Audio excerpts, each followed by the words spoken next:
the Booknester, and I am doing my coloring transitions video for February.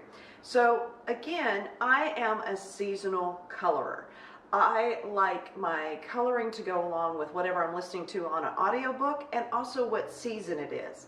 And I've been in the Snow Queen, which I'm going to show you the pictures that I completed, which aren't a lot, but I did a lot of work in the book because the idea is I'll come back to this. So the winter season is not over, but I am going to do a fantastical February in my reading, and I wanted my coloring books to match that. So whatever I'm working in for February needs to be fantastical in nature. So it's not necessarily a story, it's not going to be wintry like the Snow Queen was, but I will be returning to the Snow Queen to finish up for about, well, at least the first 20 days of March before it turns into springtime. So for now I'm going to be putting that to the side, but I did want to share some of the coloring I did already and in January and what I'm planning on doing going into my fantastical February. So hello everyone, here we are looking at what I was coloring and working on in January. So as you know, the Snow Queen, it is a story. It is based on Hans Christian Andersen's The Snow Queen and supposedly was somewhat of a basis for Frozen. But this was a book that for me is about keeping a story going, and the way I'm viewing this is as if I was the colorist after the illustrator's already drawn. So consistency is key throughout, and it's not about necessarily getting full pages done, and I want a consistent look throughout the book. So it's a bit of a challenge. It's a very difficult book, but here's a perfect example. So if I have the hair here, and I want her to have the same color hair or similar throughout because this is the same character as with him, then I went ahead and colored all of the hair and I did all of the skin and things once I got the technique and got the color I wanted. So what I did was, in this case, let me see if I can find her picture. So here I'm working on her hair and her face as well. So I have a instruction manual, so to speak, for me that I've written down of what I did for her hair. So like the base is the cream, then I used a burnt ochre, then I layered on with a dark umber, and I kept going. And then this way I can follow that recipe, I guess is a way I look at it, to do her hair throughout the book. Now, this is a very interesting book in that this will probably be with me for most of the year, and part of it is that portions of the book are not in the frozen part of this fantasy land, and most of it appears to be during summer and spring, so I can continue seasonally right through this book. So it has a little bit of everything, probably not autumn, but otherwise I'll probably be coloring this, but I want to make sure that I'm making it as consistent. So what have I done so far? Well, we've seen that picture. This is probably the one that I'm going to consider done. This is a 2-page spread, and basically this young man is the one who ends up going with the Snow Queen, and so I'm depicting him as getting frozen and as losing all of his color, but for right now this is where she kind of picks him up. And we have a set of white horses like they're frozen themselves. And I was attempting to make my sleigh look as if it was frozen. It was carved out of a giant thing of ice and snow. And so there's not tons of different colors, but boy, the number of blues and whites and everything that's in here is a lot. I've used a wash with a watercolor for the sky portion to kind of give me those different sky colors. And then I also go back in over anything that I do with the watercolors, and I'll put in Prisma color. So that's what this whole page is done with. Now, when I was traveling, I actually needed all the colors in this book because I was taking this book with me. But what I've done is I actually have an old tin for my original 24 set of Prisma colors, because you end up collecting colors, and eventually I have a 132 set, and I'm also, have some in between that. But those are all stored in an actual bag, but the bag itself is quite big. It's great for here at the house and it's great for organization, but for traveling, not so much. But I found out this tin is great because all I have to do is open it up, and it has the 2 trays in it that originally came in with, and I've put all the colors that I'm using in this book in this little carry tray. And it worked great on the plane. I was able to bring out just 1 tray. Your pencils don't roll around, they don't spill out, because if I lost them on a plane, I've lost them on a plane. You know, I'm not gonna find them again. So the only other thing I had to carry with me to be able to work in this book was also my watercolor set. And my watercolor set, it's a little teeny tiny one, and it's Winsor and Newton, and it is this small, and that has all my colors that I need. I was using this in my Joanna Basford's Christmas book, and then I've used it for particularly the sky scenes and some of that. So now I'm working on the blue, not so much red, but more blue. And this little lovely travel, little tiny travel brush is all that I needed to have, and that was it.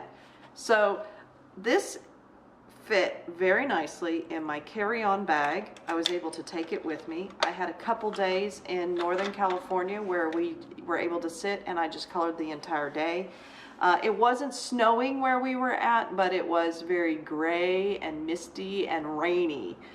Congratulations, California. You are out of your drought from everything I hear, and we were there while you got out of it. So this was great for travel. Let's see.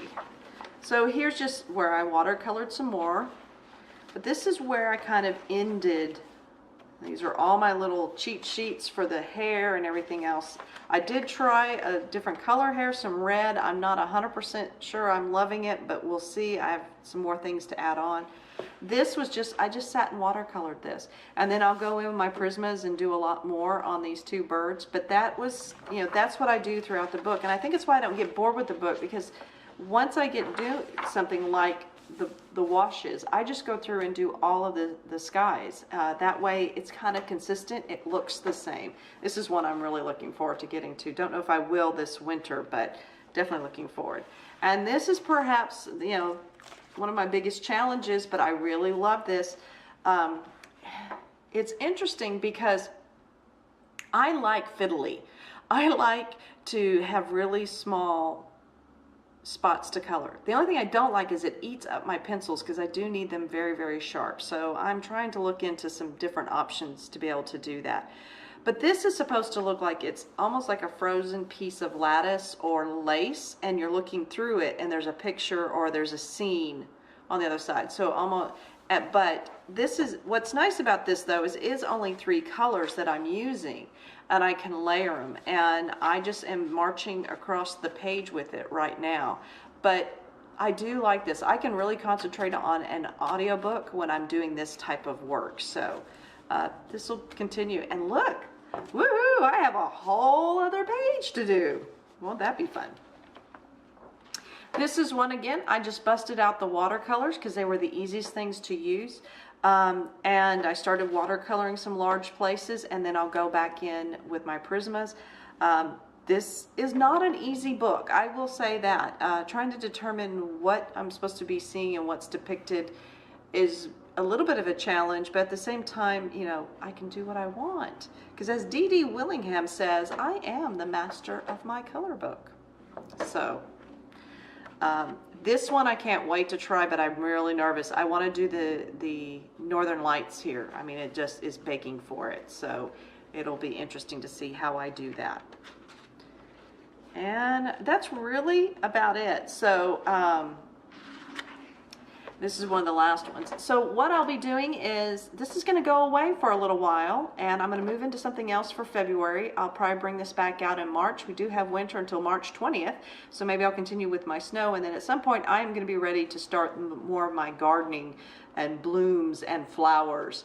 But this one, like I said, it's got a lot of that in there. So, all right, so that was the Snow Queen. So one other thing that I did do in honor of in honor of the Chinese New Year, the Year of the Rooster 2017, I have opened up a book that I got over a year ago, and I've purchased this book at Kinokuniya.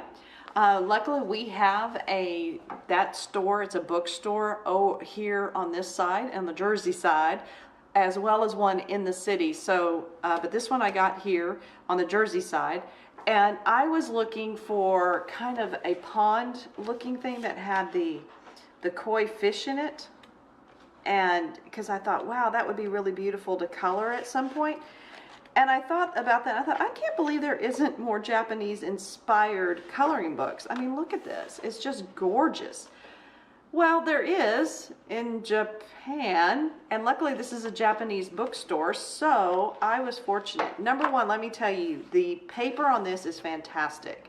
And I have done an experiment here in the back on one of the little test pages, which I'm using this as a test page. And this right here is all just watercolors. And then I also went in, I haven't done any Prisma on it, but it told me that it did just fine because it did not bleed through. So it's a good, you can hear it. It's a good paper for that. It's an odd size in that it's there, I don't know what, maybe it's A6. But beautiful, beautiful. One thing I will say though, and I made a mistake, obviously things were still wet when I closed it. I got a little bit of stuff over here, but I should be able to cover that up with pencil. But it is absolutely, I mean, just gorgeous. I don't know if you can, I mean, that's those fans, and you know, I'm just seeing origami paper and all of that. So that gets me to what? For the Chinese New Year, which is the Year of the Rooster, I went to this book. Now, yes, I know it's Japanese, but I thought this looked like Chinese wallpaper or the Chinese fabrics. And I was like, oh, this is going to be perfect. And it even had a rooster down here. So I did it in what the Chinese traditionally, number one, giving the fruit, the orange, is supposedly good luck, but also the color. And then, of course, red and gold are considered very prosperous, very good fortune type colors. So that is why they have so much yellow and gold throughout their decorating and, you know, surrounding them in their businesses and in their homes. So I took this and was really, really trying for that fabric look, and I'm so happy with how it's turned out. But again, this was a lot of little fiddling, and trying to find to know when to stop was a little bit difficult on this one. So here is the list of all the different colors. So again, I keep that with it so that I know all the colors that I've used in this. I might want to do something next year, maybe I do it on this side, and I might want the same color, so it's a very different design over here. So it's nice to have all of that. Now, one of the techniques that I did was I did a very light gold wash over it with using acrylic paint. So this is the acrylic paint that I used. It's metallic acrylic paint, handmade modern, and I got this at Target. And I mix a lot of water in it and really watered it down, but you can't put a lot of water on the page. Now your page will kind of do that little bit of warping, but again, nothing came through on the other side.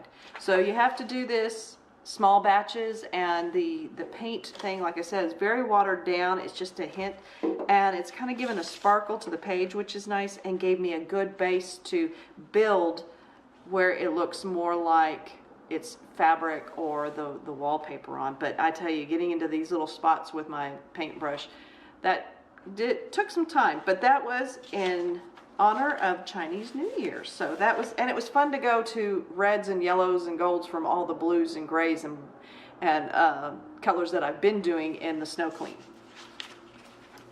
So all the information about these books is down below, including the page where you can order this from Kinokuniya.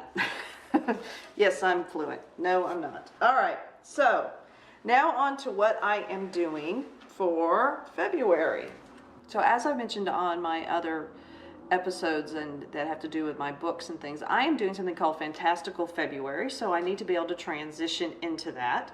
And Fantastical February is going to be where I am reading and listening to books that are sci-fi, that might have magical realism, that are fairy tales, anything like that. So I needed something to go along with the book I'm currently listening to as of February 1st, which is The Long Way to a Small Angry Planet. I'm listening to it on audiobook, so I needed something that was definitely sci-fi, kind of made me feel like I was out in the future or I was out in space, and I have decided Imagimorphia by Kirby Rosan's is going to fit the bill perfectly. I bought this book a couple months ago.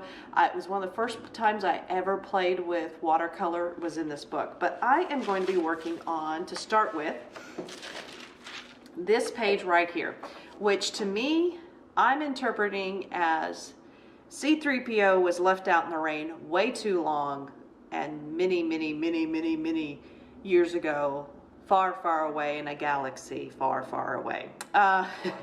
So this one, I'm going to be doing some more gold work, as we saw in my Chinese New Year one, but this one is, instead of a fabric and a softer look, going to be a little bit harsher with a little bit of like rust and grittiness to it, because it just felt like that's what this was calling for. But once again, I've used the acrylic paint multi-surface that I got from Target to do a bit of a color wash. Now, I am trying to see if you can tell. So right in here, particularly on this little piece over here, there are some pieces throughout that I have done my wash. And as you can tell, I do it very, very light. There's just a hint of gold color in there. But then I come back with my Prisma colors and then really do all this deep, gritty look. And I have never done this type of coloring. So this is what happens when you start playing with color. You know, I only started coloring about a year ago now, and I've watched so many tutorials. I just feel free to be able to try these different things. So I'm excited to try this one. And I will probably do a short color tutorial of how I'm coloring this if you're interested, instead of, you know, just showing you the end product. But this one's going to be kind of interesting, so we might pop in every once in a while and do a quick little tutorial of how I'm coloring with this.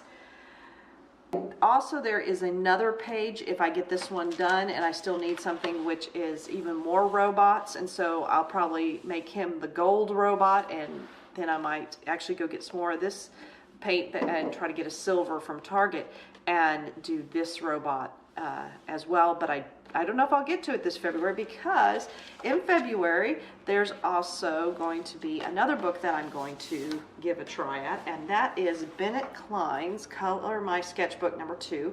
This is my first grayscale book ever, and what I am hoping to do is, I mean, there are so many high fantasy looking pictures to color here. It's just beautiful, but it's a grayscale book. There's, again, tons of reviews of this book. Go out and look it up. Look at all the different tutorials on it.